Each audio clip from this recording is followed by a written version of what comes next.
Hi everybody, it's Crystal here from Stephenson's. Today we're going to be making a Frankenstein whip.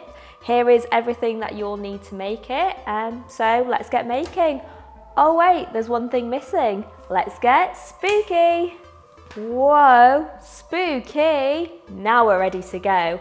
So first you're going to get your clear melt and pour base. We've chosen to use Crystal ST on this occasion. You can use any one you want as long as it's a clear one, as they work best. Once you've got your base and you've unmolded it, you're going to chop it into around 1 inch cubes, something similar to this. Place it in a microwavable safe container, pop that in the microwave and melt it until it's completely smooth and you can just stir it and there's no bits in there. Once you've taken that out, you then add in your colour and fragrance. Once you've done that, give it all a good mix again and pour it in your moulds and leave them to set. Once they're hard, then you can remove them.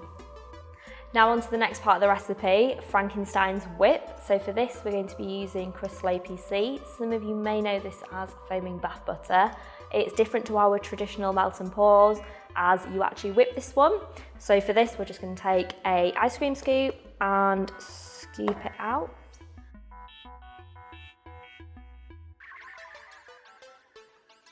Once that's all in there, you'll then add some colour. For this one, we're actually going to use Mica powders. You can use liquid, however, be careful as we only recommend 2 to 3%. Whereas Mica powder, you can use a little bit more. We're adding in a little bit now. We would always recommend adding in a little bit more as it is whipping, but make sure you slow it down, add it in, don't do it on full speed. And then once that's in there, you can actually place that into the stand mix. So we're going to be using an electric stand mix for this with a beater head, as we just feel this gets the best results. You'll whip it for around 15 minutes. And as the recipe uses 2 different colours, you will then repeat the exact same process for the other colour, which we've chosen to do green for. Now we've finished whipping our Crystal OPC bases. This is how it looks and this is the consistency. As you can see, this is the orange one and this is the green one. Now we're going to actually place them onto some parchment paper in order to pipe it to make the Frankenstein whip. So we're going to start by getting one colour and forming a line the best we can. And then we would repeat the same process with the green. And we will be using a double bag just to avoid any splitting and things like that. And on here we will have a star nozzle, as this really allows the OPC to come out, as it's a lot thicker consistency, so it will pipe very easily. There we have it. As you can see, there's 2 different coloured lines. Now we've bagged up our Frankenstein whip, it's time to pipe. So you need to make sure you keep as much pressure in it as possible. We've decided to pipe into some small tubs, as these make really nice gift ideas. However, you can pipe in literally anything you would like.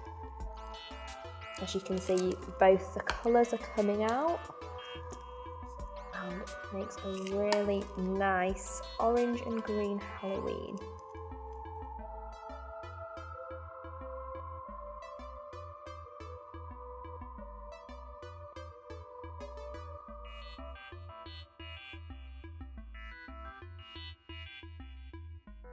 We are going to top them up with the embeds that we actually made earlier.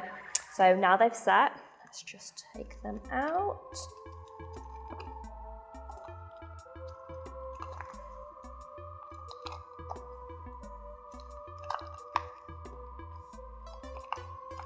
We can just literally place them on the top.